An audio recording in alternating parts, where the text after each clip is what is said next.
बिस्मिल्लाहिर्रहमानिर्रहीम। अस्सलाम वालेकुम students, welcome to all of you. उम्मीद है कि आप सब खैरियत से होंगे और आप लोगों ने पिछले सारे लेसन्स को अच्छे से याद कर लिया होगा। आज जो हम टॉपिक डिस्कस करेंगे वो है सॉल्ट्स प्रिपरेशन। सॉल्ट्स प्रिपरेशन में हम डिफरेंट मेथड्स डिस्कस करेंगे जिनको यूज़ करते हुए हम सॉल्ट्स को प्रिपेयर कर सकते हैं। इससे पहले अगर आपने इनके लेक्चर्स रहते हैं उनके हैं तो उन लेक्चर्स को अच्छे से दोबारा से लर्न आउट कर लें। अगर जैसे आपने लेक्चर्स लिए हैं और उनको लर्न नहीं किया तो लर्न कर लें, क्योंकि क्वेश्चंस को बाद में याद करना बहुत मुश्किल हो जाता है। क्वेश्चंस को समझना जितना आसान लग रहा होता है, बाद में उनको याद करना इतना ही मुश्किल हो जाता है। जब एक साथ इतनी सारी क्वेश्चंस करोगे तो वो सारा मिक्सअप हो जाएंगी सारी क्वेश्चन। तो इसलिए उसको हर टॉपिक की में जितनी भी क्वेश्चन हैं उन सबको आप साथ साथ उनकी प्रैक्टिस करेंगे लिख के। नेक्स्ट अब हम डिस्कस कर लेते हैं हमारा टॉपिक। हमारा टॉपिक है सॉल्ट्स प्रिपरेशन। सॉल्ट्स प्रिपरेशन में हम डिफरेंट मेथड्स को डिस्कस करेंगे। अब आपकी जो बुक है उसमें सॉल्ट्स की प्रिपरेशन के लिए 5 मेथड्स डिस्कस किए हुए हैं। उन्हीं 5 मेथड्स को आज हम इस लेसन में डिस्कस करेंगे। सबसे पहले salts may be water soluble and water insoluble.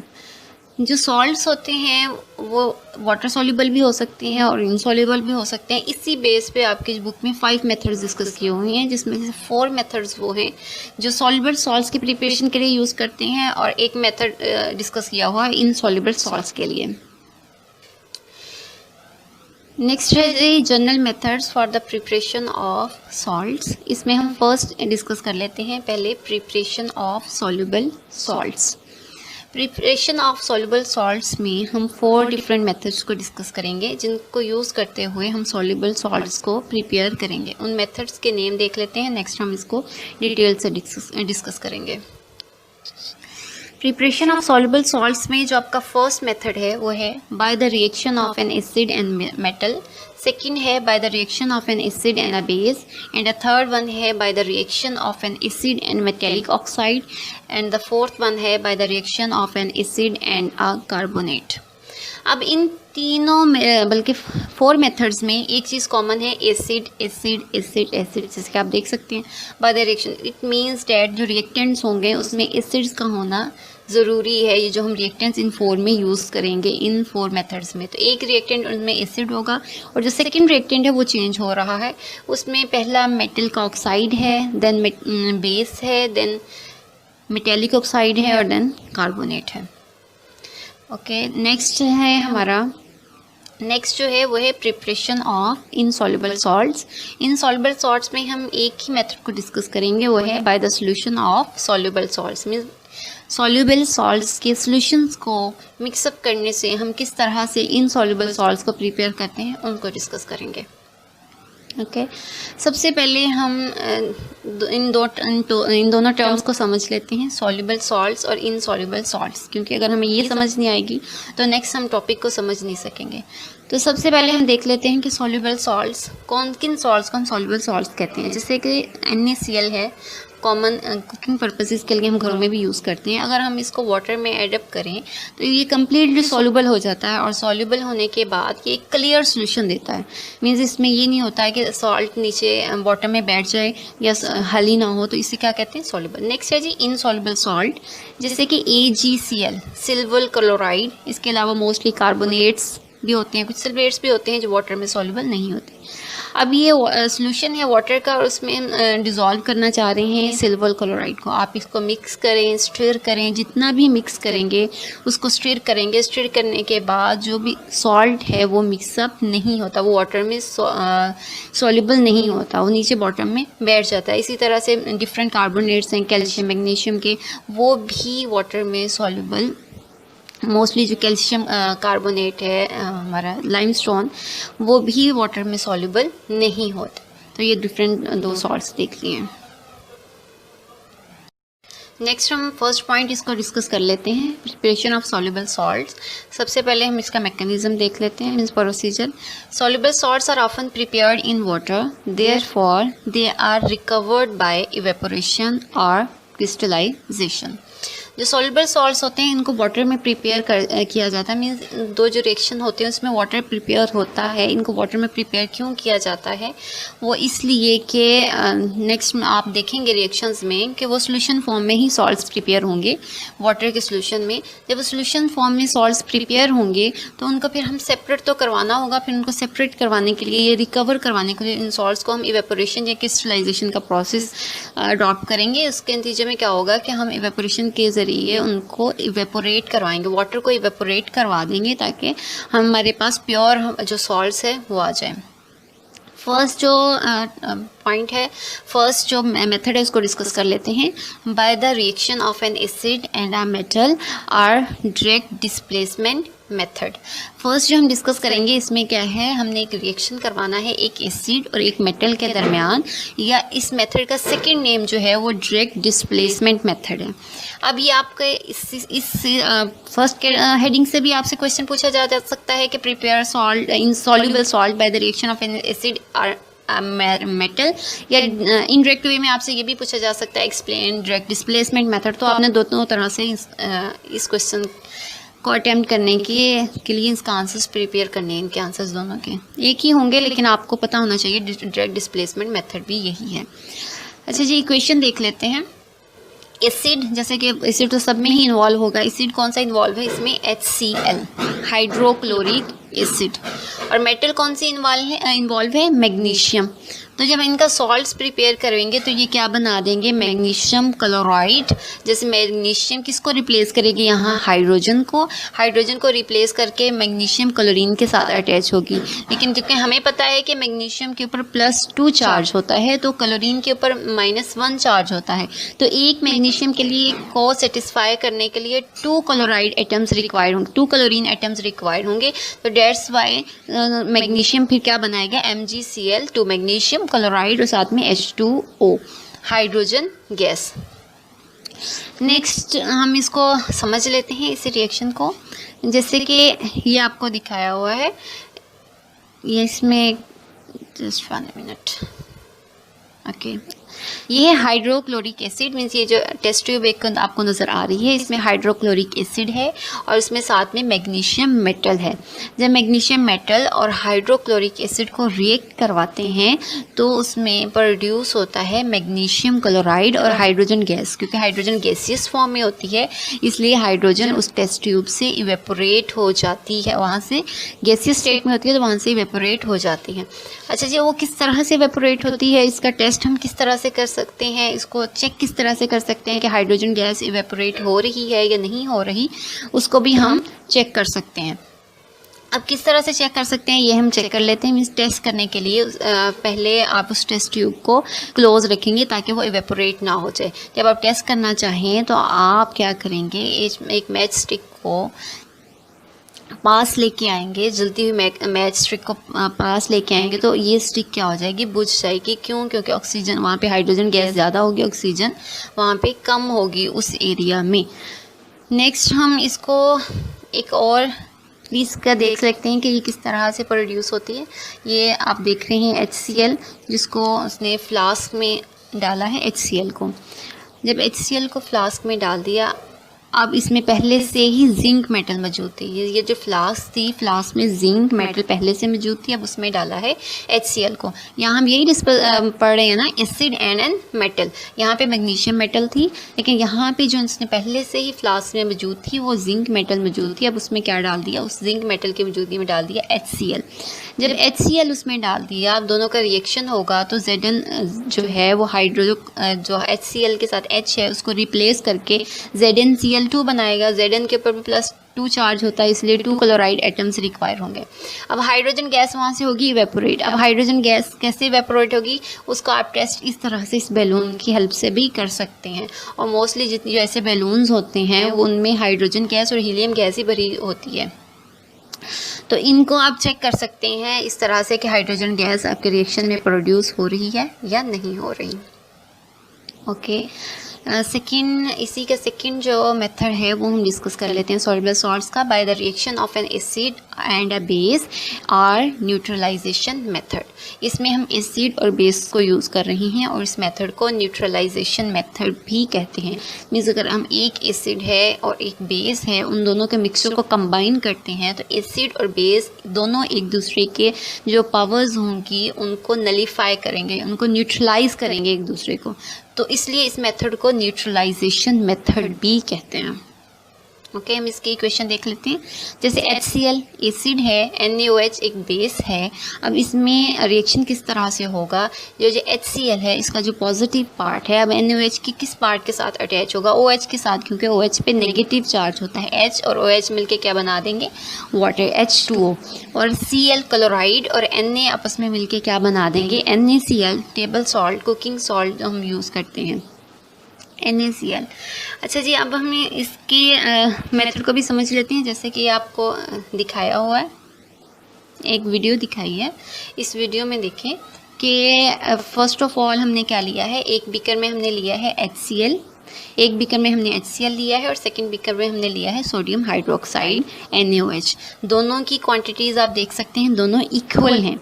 Means दोनों की जितने भी ml है वो दोनों इक्वल ml में हैं, इक्विमोलर हैं।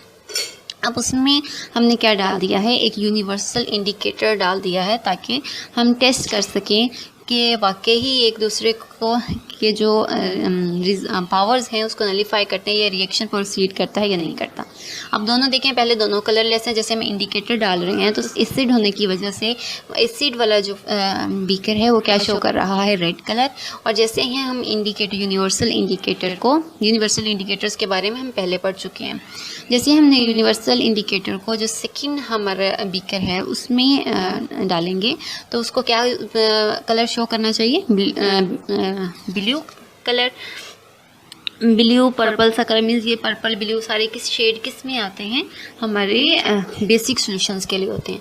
ये एक तरफ एसिड हो गया और सेकंड तरफ क्या हो गया, बेस। और यहाँ पे ये भी शो करती है, पीएच भी शो करती है कि HCl की पीएच जो होती है पीएच स्केल के ऊपर 3 शो करता है, और ये कलर कौन सी शो कर रहा है, 11।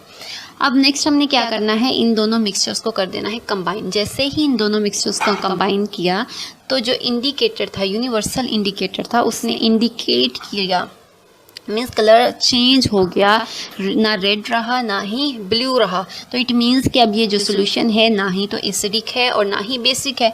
अब ये सोल्यूशन क्या हो गया, न्यूट्रल हो गया, क्योंकि एसिड और बेसिस दोनों ने अपने जो पावर्स थी उनको न्यूट्रलाइज कर लिया। तो इसलिए इस रिएक्शन को न्यूट्रलाइजेशन रिएक्शन भी कहते हैं। जैसे ये इक्वेशन बना दी, HCl प्लस NaOH। अब इन्होंने बनाया क्या, यहाँ पे इस स्टेट में क्या है, NaCl सॉल्ट बना है और साथ में क्या प्रिपेयर हुआ है, वाटर। अब वाटर और सॉल्ट होते हैं दोनों की pH 7 होती है, मीन्स ये न्यूट्रल होते हैं, ना ही तो ये एसिडिक होते हैं और ना ही बेसिक होते हैं। डेट्स वाई ये जो कलर है ये ग्रीन शो हो रहा है। ओके, अब थर्ड मेथड हम डिस्कस कर लेते हैं। थर्ड मेथड है by the reaction of an acid and metallic oxide. अच्छा जी, 2 मेथड हम डिस्कस कर चुके हैं, मेटल्स के साथ भी और बेसिस के साथ भी। अब थर्ड वन है acid and metallic oxide. Means एक तो हमने एसिड लेना है, जैसे आपको जैसे इस इक्वेशन में नज़र आ रहा है, एसिड यहाँ पे लिया है H2SO4 और साथ में मेटेलिक ऑक्साइड लिया है कॉपर ऑक्साइड। अब H2SO4 लिया है, वेरी स्ट्रॉन्ग एसिड है, और कॉपर ऑक्साइड्स, कॉपर के ऑक्साइड्स हैं, बहुत स्टेबल कंपाउंड होते हैं। तो डेट्स वाई हम एक जो एसिड ले रहे हैं वो भी एक स्ट्रॉन्ग एसिड ले रहे हैं। जब हम इसे रिएक्ट करवाएंगे तो कॉपर पे, जो कॉपर है वो SO4 पे कौन सा चार्ज होता है, -2। अब कॉपर पे क्या होता है, +2। अब कॉपर और सल्फेट ये दोनों मिलकर क्या बना देंगे, कॉपर सल्फेट, और यहाँ से ऑक्सीजन और यहाँ H2 मिलकर क्या बना देंगे, वाटर, H2O। तो इसमें भी जो ये सॉल्ट जो प्रिपेयर होगा वो लिक्विड फॉर्म में होगा। जैसे रिएक्शन में देख सकते हैं, add 50 ml dilute sulphuric acid to 5 gram of copper oxide. इसमें क्या किया उन्होंने कि डिल्यूट सल्फ्यूरिक एसिड को ऐड किया है एक ऐसे बीकर में जहाँ पहले ही कॉपर का ऑक्साइड प्रेजेंट था। जैसे ही उसमें ऐड किया तो आप सोल्यूशन का कलर देख सकते हैं, एक ब्लैकिश सा सोल्यूशन का कलर है। उसको फिर हम स्टीर करेंगे। स्टीर करने के बाद जैसे ही स्टीर करते जाएंगे स्टिर करते करते नेक्स्ट फिर हमने क्या करना है, काफ़ी टाइम इसको स्टिर करना पड़ता है। उसके बाद फिर हमने इसको करवा लेना है फ़िल्टर करवाते हुए हम फ़िल्टर से क्या होगा कि हमारे जो मिक्सचर है उसमें जो फ़िल्ट्रेशन का प्रोसेस हम कब करवाते हैं, जब लिक्विड में एक पोर्शन जो है वो सॉल्युबल हो और इनसॉल्युबल हो। तो सॉल्युबल और इनसॉल्युबल पार्ट्स को सेपरेट करवाने के लिए हम कौन सा प्रोसेस करवा लेते हैं, फ़िल्ट्रेशन, फ़िल्टर पेपर के थ्रू। तो इसमें जब फ़िल्ट्रेशन करवाएंगे तो उससे क्या होगा कि जो भी सॉलिड मटेरियल होगा वो सेपरेट हो जाएगा और जो लिक्विड मटेरियल है, सॉल्युबल मटेरियल है, वो सेपरेट हो जाएगा। आप देख सकते हैं ये ब्लूइश सा जो कलर नज़र आ रहा है, ये कॉपर सल्फेट की वजह से आ रहा है। कॉपर सल्फेट का जो सॉल्ट होता है वो ब्लूइश से कलर देता है, एक्वस सॉल्यूशन उसका ब्लूइश सा होता है। तो इससे हमें पता चल गया कि रिएक्शन कंप्लीट हो गया है। अब जो कि ये एक मिक्सचर फॉर्म में है, क्योंकि इसमें वाटर भी मिक्स है, ये एक्वस फॉर्म में है कॉपर सल्फेट। अब हमें इसके लिए क्या करना होगा, इससे यहाँ से कॉपर सल्फेट से वाटर को रिमूव करना होगा। जब हम वाटर को रिमूव करना होगा तो वाटर रिमूव करने के लिए हम क्या करेंगे, उसको इवेपोरेट करवाएंगे। इवेपोरेट किस तरह से करवाएंगे, हीट करने से। जैसे इवेपोरेट करवाएंगे, इवेपोरेट करने के बाद कुछ वाटर तो यहाँ से ड्राई आउट हो जाएगा और कुछ जो रह जाएगा उसको मज़ीद ड्राई होने के लिए रख देंगे और नेक्स्ट हमारे पास क्रिस्टल्स आ जाएंगे। अब फोर्थ है by the reaction of an acid and a carbonate. Acid यहाँ पे हमने लिया है HNO3 और कार्बोनेट यहाँ पे है सोडियम कार्बोनेट। जब HNO3 और सोडियम कार्बोनेट्स काफ़ी स्ट्रॉन्ग होते हैं, स्ट्रॉन्ग सब्सटेंसेस हैं। अब कार्बोनेट और जब HNO3 को ट्रीट करवाएंगे तो उससे होगा क्या कि ये जो कार्बोनेट है इस पे क्या चार्ज है, नेगेटिव, और ये जो सोडियम है इस पे क्या चार्ज है, पॉजिटिव। तो सोडियम किससे रिप्लेस होगा, नाइट्रेट आयन के साथ, HNO3-1 नाइट्रेट आयन के साथ रिप्लेस होगा। और कार्बोनेट किससे रिप्लेस होगा, ये हाइड्रोजन और साथ में क्या इवेल्युएट होगा, हाइड्रोजन और ऑक्सीजन एक मिलके क्या बना देंगे, वाटर, और साथ में क्या प्रोड्यूस होगी, कार्बन डाइऑक्साइड। जैसे कि आप भी देख सकते हैं सोडियम नाइट्रेट, H2O वाटर, और साथ में क्या प्रोड्यूस होगी, कार्बन डाइऑक्साइड। ये जो रिएक्शन है इसको हम समझ लेते हैं। सबसे पहले हमने क्या लिया, नाइट्रिक एसिड। नाइट्रिक एसिड को हमने लेने के बाद ये बहुत ही स्ट्रॉन्ग एसिड होता है और एसिड नाइट्रिक एसिड के बाद हमने सेकंड क्या लेनी है, सोडियम कार्बोनेट। जब नाइट्रिक एसिड हम सोडियम कार्बोनेट को मिक्सअप करेंगे तो इन दोनों को मिक्सअप करने से जब रिएक्शन होगा, रिएक्शन प्रोसीड करेगा तो हम इजीली एक चीज़ देख सकते हैं, वो है कार्बन डाइऑक्साइड की एवोल्यूशन में वहाँ से निकलना। जैसे कि हम जो कोल्ड ड्रिंक्स वगैरह होती हैं उनको जब ओपन करते हैं तो वो जो आवाज़ होती है, जो लिक्विड से निकलने की जो आवाज़ है वो कार्बन डाइऑक्साइड की होती है, वहाँ से एस्केप होने की। तो इसको हम इजीली ऑब्जर्व कर सकते हैं इस साउंड को। जैसे ही हम इसमें डालेंगे सोडियम कार्बोनेट तो रिएक्शन स्टार्ट हो जाएगा। जब रिएक्शन स्टार्ट होगा तो वहाँ से जो कार्बन डाइऑक्साइड तो गैसियस फॉर्म में होगी, तो कार्बन डाइऑक्साइड वहाँ से रिमूव हो जाएगी। जैसे कार्बन डाइऑक्साइड वहाँ से रिमूव होगी तो हमारे पास नेक्स्ट नीचे बचेगा सोडियम नाइट्रेट और वाटर, वो भी लिक्विड फॉर्म में है। तो उसी तरह से हमें एवेपोरेशन के मेथड से, क्रिस्टलाइजेशन के मेथड से हम इसको क्या करवा लेंगे, सेपरेट करवा लेंगे। सोडियम नाइट्रेट को सेपरेट करवा देंगे और वाटर को वहाँ से सेपरेट करवा देंगे।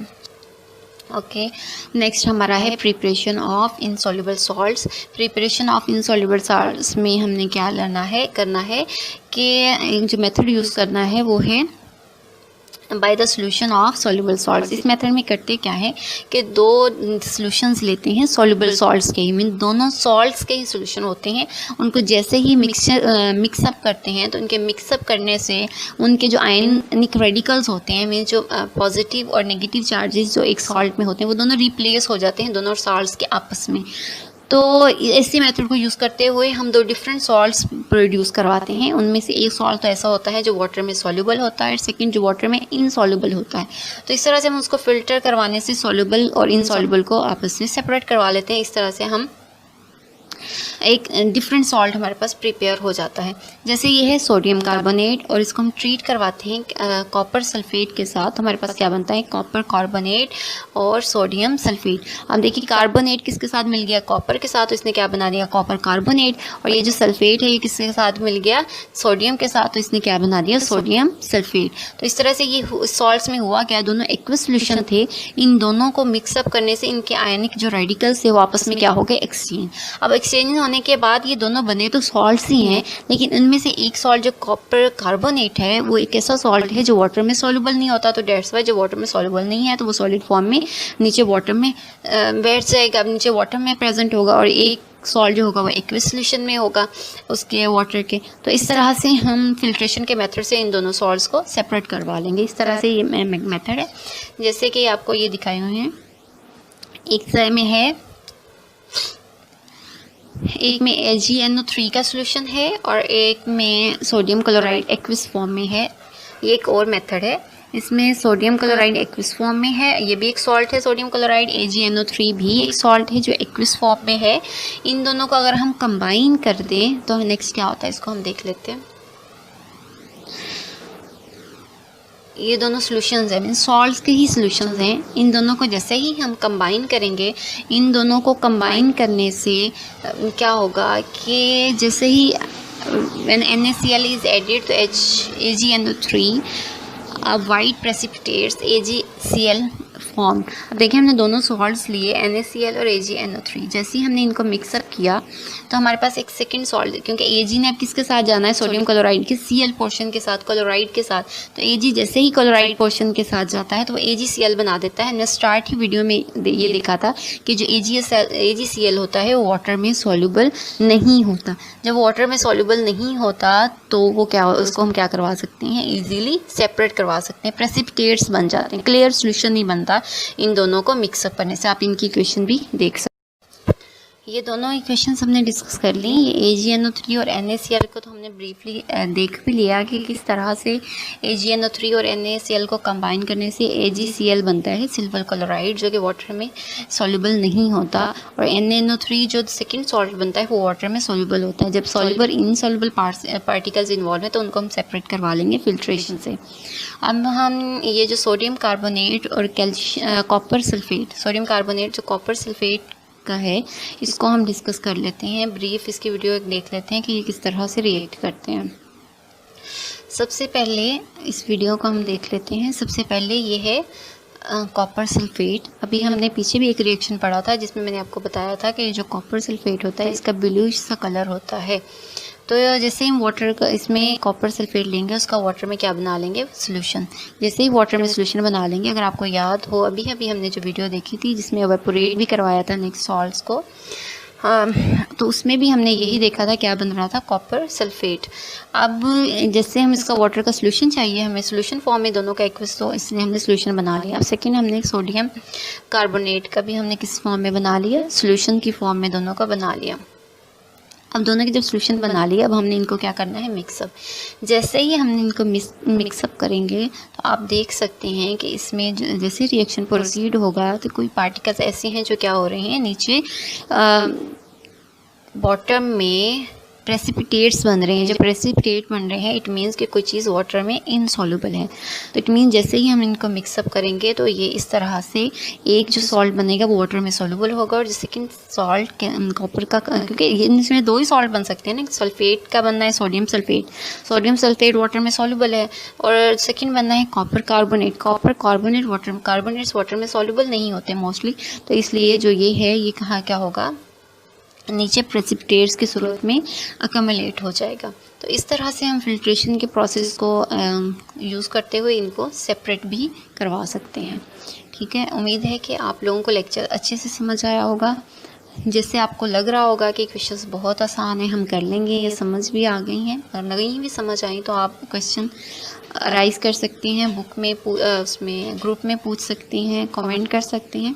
लेकिन अगर आपको समझ आ गई हैं तो आप इनकी अच्छे से प्रैक्टिस कर लें। जब तक प्रैक्टिस नहीं होगी तो ये सारी इक्वेशंस आपस में मिक्सअप हो जाएंगी। उम्मीद